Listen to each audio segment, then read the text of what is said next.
Amigos, amigas, buenas, espero que estén muy bien. En tiempo récord, para lo que vienen siendo nuestros tiempos, les doy la bienvenida al sexto episodio de nuestro querido podcast No me la contés, esta vez al filo del comienzo del Mundial. Como habitante del planeta Tierra y de Argentina, sé perfectamente que por un mes y monedas no va a haber espacio para mucho más que la pelotita, y por eso es que aprovecho la circunstancia para hablar de fútbol, aunque bueno, obviamente a nuestra manera. Antes de contarles sobre el tema de hoy, me presento, soy Lucas Terranova, investigador y profesor de Historia Económica. Este sería el momento en que, cuento un poco de qué va el podcast, explicando que mi vida laboral gira alrededor de la lectura, de los análisis, y que justamente la propuesta es hacer más o menos lo mismo en este espacio, mostrando, la cocina de lo que hace un investigador académico. Pero, en este episodio toca hacer algo diferente. Vamos a ello. Como no podía ser de otra manera, hoy vamos a hablar de fútbol, pero más en específico sobre el Mundial 78, nuestra primera estrella. De más está decir que hay 1000 cosas escritas y producidas alrededor de ese evento, por nombrar solo algunas, a modo de ejemplo y a modo de introducción también. La cuestión represiva, la cuestión de los derechos humanos, seguramente es de las más relevantes. Ya en el año 77 el gobierno militar había anunciado que había ganado sobre la subversión, no obstante lo cual en todas las sedes, Buenos Aires, Rosario, Mar del Plata, Mendoza y Córdoba, estuvieron próximas a centros clandestinos de detención en activo. El caso más destacado y más paradigmático, la ESMA, se encontraba a menos de 10 cuadras del estadio de River, en donde se jugó el partido inaugural, donde se jugó la final y en donde debía haber jugado Argentina todos sus partidos, cosa que evidentemente no pasó, como ya sabemos. El Mundial dio, además, espacio para preguntarse sobre cuánto y cómo puede un gobierno manipular políticamente al deporte. El ejemplo más conocido probablemente sea el de los nazis y los Juegos Olímpicos de Berlín en el año 1936. Para el caso argentino, sabemos que el rol tanto social como simbólico del fútbol es enorme, en el sentido de lo que somos como país y de lo que queremos mostrar para el mundo. Los militares claramente sabían esto y buscaron sacarle el mayor provecho posible. Además, vieron en el Mundial la posibilidad de recomponer el autoestima nacional que estaba bastante maltrecho, ¿sí?, hacia mediados de la década del 70. Esto último viene como anillo al dedo, casi como si este episodio estuviese planificado, porque justamente hoy vamos a hablar del proceso que llevó a que se haga un mundial en Argentina y la infinidad de opacidades que hubo alrededor de su organización. Como queda claro, este capítulo está súper en línea con lo que charlamos en el episodio anterior, así que les recomiendo que lo escuchen. Sin más preámbulos, arranquemos nomás. ¿Cómo llega un país a organizar un mundial? ¿Y cómo hizo Argentina? Bueno, la figura repetida en esta historia va a ser Juan Domingo Perón, quien ya en el año 1948 propuso a nuestro país como sede del Mundial de 1950, que finalmente se jugó en Brasil. El siguiente, realizado en Sudamérica, fue en Chile, en el año 62, que se sumaba al primero de la historia, que fue en Uruguay, en 1930. O sea, para cuando Argentina tuvo la chance de hacer el suyo en el 78, ya se habían hecho 3 en América del Sur y 4 en Latinoamérica, contando el caso de México en 1970, mundial al que nuestro país no clasificó. Este último caso, el de México, es importante porque representó una derrota en el corto plazo, pero una victoria al final.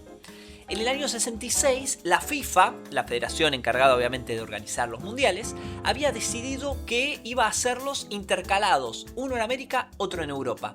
El de ese año 66 le correspondió a Inglaterra y el siguiente, como ya dijimos, a México. Todo esto se decidió en el Congreso del año 64, el Congreso de la FIFA. En ese momento, Argentina también se había presentado como candidata al Mundial 70, previo acuerdo con la delegación mexicana. Básicamente habían acordado que aquel país que ganara el del 70 iba a acompañar la propuesta del que perdiera para que organizara el siguiente. Y eso fue lo que pasó. En el 66 queda oficializado nuestro país como sede del Mundial 78. Esto es 10 años antes del golpe de estado de marzo del 76. En algunas notas que estuve leyendo destacan que 8 presidencias pasaron entre que le dan el Mundial a Argentina y que el Mundial comienza. Increíble realmente. Entonces, recapitulemos un poco. Ya para el 66 sabíamos del Mundial. Sabíamos que iba a ser en Argentina, pero lo cierto es que la maquinaria institucional y organizativa se movió mucho más lento. Si bien todos los gobiernos tenían interés en sacar rédito de este evento, la situación política y económica de nuestro país no daba el brazo a torcer. Recién en el año 72, el presidente de facto, Agustín Lanusse, firma la ley 19.468 que declara de interés nacional la organización del Mundial. Dos datos curiosos sobre este momento. Primero, el más evidente seguro, es que el gobierno de Lanusse era una dictadura, parte de la autodenominada Revolución Argentina, que había decidido cerrar el Congreso. Entonces yo digo ley como si hubiera sido votada, pero la verdad es que estuvo lejos de ser ese el proceso. Segundo, uno de los que motorizó la sanción de esta normativa, de este interés nacional por organizar el Mundial, fue el interventor de la AFA de ese momento, Raúl Donofrio, padre de Rodolfo, expresidente de River. Como decía, la situación era compleja. Lanusse tenía bastantes problemas con el crecimiento de la guerrilla, la situación económica y el llamado a elecciones en las que, después de 18 años, el peronismo iba a poder presentarse legalmente como partido, así que mucho más no avanzó el tema del Mundial. En el año 74 se crea, a instancias del por tercera vez presidente Perón, la Comisión de Apoyo al Mundial 78 dentro de la órbita del Ministerio de Bienestar Social, que era regenteado por el Brujo, por López Rega. Desde esos tiempos circula un rumor referido al logo del Mundial, esa imagen que todos conocemos en la que hay dos banderas argentinas de franjas paralelas, una a cada lado, envolviendo una pelota negra y blanca como la que se usó en el torneo. Hay quien dice que esa imagen sería una representación del propio Perón, de espaldas, levantando las manos en su clásico gesto en el balcón de la Casa Rosada. ¿Será así? La mencionada Comisión de Apoyo continuó sus tareas después de la muerte de Perón, comenzando obras en algunos estadios, sobre todo durante el 75. Sin embargo, nuevamente la realidad política y económica del país se imponen y eventualmente esto va a dar paso al golpe de Estado de marzo del 76. Entre los múltiples aspectos de la realidad nacional que quedan patas para arriba, la organización del Mundial va a ser uno de los más destacados. Inicialmente, tanto el presidente de facto, Jorge Rafael Videla, como el ministro de Economía, José Alfredo Martínez de Hoz, consideraban que realizar este evento era un gasto desmedido, considerando que la situación económica del país era muy mala. Acá, en este punto, es donde va a hacer su aparición una de las figuras claves en esta historia, Emilio Eduardo Massera, miembro de la Junta Militar, comandante en jefe de la Armada, capo de la ESMA, entre otros títulos que le podemos atribuir. Massera fue, sin duda, el militar con mayores intereses políticos, en el sentido de buscar activamente construir una carrera y generar las condiciones para ser, digamos, el heredero político del proceso de reorganización nacional, que era la manera en que los militares autodenominaron a esta última dictadura. Como vimos en el episodio anterior, otra vez chivo para que lo escuchen, buena parte de las actividades económicas de la ESMA, de estos delitos económicos, tenían también el objetivo de apuntalar la carrera política de Massera. Cuestión que Massera, con este olfato político y las aspiraciones que tenía, lo que sostenía era que el Mundial se tenía que hacer porque era políticamente conveniente. No solo convenció de esto al resto de la Junta, sino que poquito a poco fue siendo el eje articulador de la organización. Veamos cómo. En agosto del 76 nace el afamado Ente Autárquico Mundial 78, que reemplaza a la comisión de apoyo que había creado Perón. El decreto que le da vida a este ente autárquico, el 21.349, estipulaba muchísimas atribuciones, entre las que se destaca la posibilidad de contratar, ejecutar y financiar las obras de la manera que considerara conveniente. Al año siguiente, en el 77, sale un nuevo decreto, el 1261, que básicamente le da libertad absoluta para usar fondos a este ente autárquico y también le da una especie de posibilidad de tener bajo secreto el uso que se les iba a dar a esos fondos. En pocas palabras, podemos decir que la dictadura creó una institución con capacidad de financiamiento y sin necesidad de rendir cuentas a nadie. Eso fue lo que Massera usó como caja. Ahora bien, en un primer momento el que estaba al cargo del organismo era Omar Actiz, miembro del ejército que respondía directamente a Videla. Aparentemente se trataba de un militar poco derrochador que proyectaba gastar alrededor de $70 millones en concepto, mejor dicho, de las obras necesarias para realizar el Mundial. El 21 de agosto del 76, Actiz iba a presentar en conferencia de prensa cuál era su plan para el evento. 2 días antes, mientras caminaba por el barrio de Wilde, fue acribillado a balazos desde una camioneta Chevrolet verde. Según las crónicas del momento, eran 4 personas las que estaban en el vehículo que se dieron a la fuga sin mayores inconvenientes, arrojando desde las ventanillas volantes supuestamente firmados por la organización Montoneros y previo a robar el reloj y otras pertenencias que tenía Actiz en su momento. El tema es que ni las consignas que estaban en los panfletos ni el modus operandi eran el propio de esta organización guerrillera, entonces esto rápidamente puso en evidencia que era un intento por hacerlo pasar como atentado, algo clásico en los grupos de tareas de las Fuerzas Armadas. El hecho de que de manera inmediata asumieran Antonio Merlo y Carlos Alberto Lacoste a la conducción, del ente autárquico, fue una prueba clara de que detrás del atentado se encontraba Massera, quien puso a 2 hombres de su extrema confianza a manejar justamente la caja del ente. Si bien el presidente era Merlo, la figura clave era Lacoste, y su paso por el ente autárquico fue clave también a futuro, dado que le permitió vincularse muy estrechamente al mundo del fútbol y en particular al que era el presidente de la FIFA en aquel entonces, João Havelange. El militar argentino fue vicepresidente de la FIFA en el año 79 y algo que es menos conocido públicamente es que incluso llegó a ser presidente de la nación. En el año 1981, en plena crisis en la que Viola renuncia a la presidencia, durante 11 días Lacoste fue presidente, dando paso luego a su amigo personal Galtieri como presidente de la nación. Realmente el poder que da el fútbol es increíble.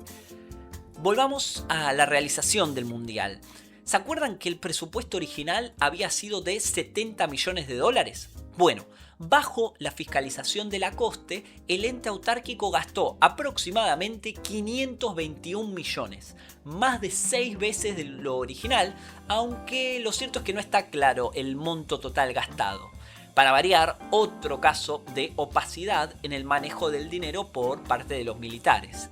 Para hacernos idea de la magnitud de este gasto, de estos 521 millones, fue un 350% más de lo que gastó España para hacer el Mundial siguiente, el del 82.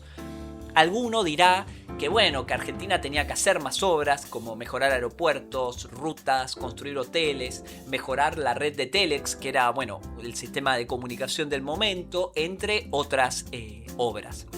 Merlo, presidente del ente autárquico, destacaba que buena parte de los trabajos eran infraestructura que quedaría para la posteridad y que el campeonato estaba basado en una decisión política de la junta militar y que un criterio estrictamente financiero o numérico no alcanzaba para analizarlo. Mundial 78. Una muestra de lo que los argentinos somos capaces de hacer. Continuemos por el camino trazado, haciendo cada día un poco más y mejor para lograr el país que deseamos. Argentina, voluntad de los argentinos. Más allá de los argumentos de Merlo, muchas obras habían comenzado hacía tiempo y parte de lo que se hizo en la cancha de River, la cancha de Vélez, fue abonado por los propios clubes. Ni que hablar de obras faraónicas que se hicieron sin considerar la utilidad futura, como por ejemplo el estadio en Mar del Plata o la conveniencia. Por ejemplo, se hizo un nuevo estudio para la nueva también Argentina Televisora Color sobre la avenida Figueroa Alcorta de la capital federal, pero este estudio estaba emplazado en una zona poco conveniente por el ruido de los aviones, lo que determinó un gasto muy grande para, de alguna manera, insonorizar al estudio, solo por nombrar, digamos, algunos de estas obras que no tenían una lógica muy clara por fuera del uso específico durante el Mundial. Estas críticas que acabo de mencionar fueron también hechas en su momento y durante los meses previos al Mundial por parte de miembros importantes del equipo económico de la dictadura que justamente estaban preocupados por reducir los gastos del Estado. Tal vez el caso más paradigmático fue el de Juan Alemán, secretario de Hacienda, quien se puso al hombro la tarea a través de entrevistas, notas de diarios y otras intervenciones públicas. Para dar un ejemplo, en febrero del 78, 4 meses antes del comienzo del Mundial, Alemán dijo que era demasiado costoso para el régimen, que no debería haberlo hecho, porque esa ostentación de lujo, como él la llamó, iba a impactar sobre la inflación, que de hecho en el año 78 terminó siendo superior al 175%. Además, Alemán se atrevió a cuestionar el monto de los gastos que el ente autárquico informaba, denunciando que se habían gastado cerca de 700 millones de dólares, esto es 10 veces más que lo originalmente planificado. Lacoste le respondió en una revista muy famosa de la época, la revista Somos, diciendo: ¿cuánto cuesta demostrar a 1.500 millones de personas en todo el mundo que Buenos Aires es la capital de Argentina? ¿Cuánto cuesta que 5.000 periodistas informen al mundo sobre la realidad argentina después de haberla visto? Claro, siguiendo la lógica de Macera, el lavado de la imagen internacional de la dictadura, que obviamente estaba siendo muy cuestionada en Estados Unidos, en varios países de Europa, además de la proyección política que los líderes de la dictadura querían alcanzar, de alguna manera justificaban realizar el torneo. Pero no fue solo esta la respuesta que recibió Alemán a raíz de las críticas que hizo. Como sabemos, el Mundial no fue sencillo para Argentina, que salió segunda en su grupo tras la derrota con Italia. Este resultado la llevó a jugar en Rosario contra Polonia, Brasil y Perú. El partido más recordado fue obviamente este último, el famoso 6-0. Luque hace el cuarto gol, que era lo que Argentina necesitaba para meterse en la final. Al mismo tiempo, una bomba con 1,5 kilos de explosivos estalla en la puerta de la casa de Juan Alemán en el barrio porteño de Belgrano. Al igual que en el caso de Actís, se lo quiso hacer pasar como un atentado de grupos guerrilleros, aunque para Alemán la culpabilidad estaba clara. Las dudas no solo cayeron sobre los contrincantes. El accionar de la Junta Militar agregó más cuestionamientos al partido con Perú. Me pusieron una bomba en mi casa, justo en el momento del cuarto gol de Argentina con Perú. El que armó todo este operativo sabía que se iban a hacer 4 goles, que era lo que la Argentina necesitaba para clasificarse, ¿no? Y si no hubieran metido 4 goles, se iba con la bomba a su casa. Y esto un poco es esta rara personalidad de Macera, que se creía omnipotente, ponía bombas, mandaba a asesinar gente. así. Las críticas de Alemán no cesaron, ni siquiera con el Mundial finalizado. En septiembre del 82 publicó un artículo en donde retomaba la idea del gasto de 700 millones de dólares que, recordemos, no podía aprobarse ni desmentirse por los manejos clandestinos de los fondos por parte de Lacoste y compañía. En el último tiempo se encontraron algunas cajas con documentación que permiten entender algunos mecanismos, pero bueno, eso lo cierto es que no termina de estar claro. Según Alemán en su momento, 400 millones se habrían usado en la organización y en la modernización de los estadios, 100 millones en la construcción y equipamiento de Argentina Televisora Color y 200 millones en la remodelación de aeropuertos y sistemas de comunicación. Al igual que como sucedió con otros miembros del elenco militar, la recuperación de la democracia permitió encarar procesos legales por malversación de fondos, fraudes, robos, entre otros cargos. En febrero del año 1984, el Congreso de la Nación votó una ley que reformaba el Código de Justicia Militar, estableciendo que solo podía hacerse cargo, solo podía actuar en ofensas del tipo militar, dejando todo el resto de los crímenes y los delitos bajo la órbita civil. Ricardo Molinas, un antiguo abogado de presos políticos que se exilió en Lima en el año 74 después de haber sido amenazado por la AAA que justamente comandaba López Rega, fue nombrado fiscal nacional de la administración pública y bueno, en ese cargo inició una serie de investigaciones sobre justamente los negocios de la dictadura, desde la apropiación ilegítima de papel prensa hasta los gastos del Mundial 78. Lacoste fue procesado por enriquecimiento ilícito en un caso que no llegó a resolverse.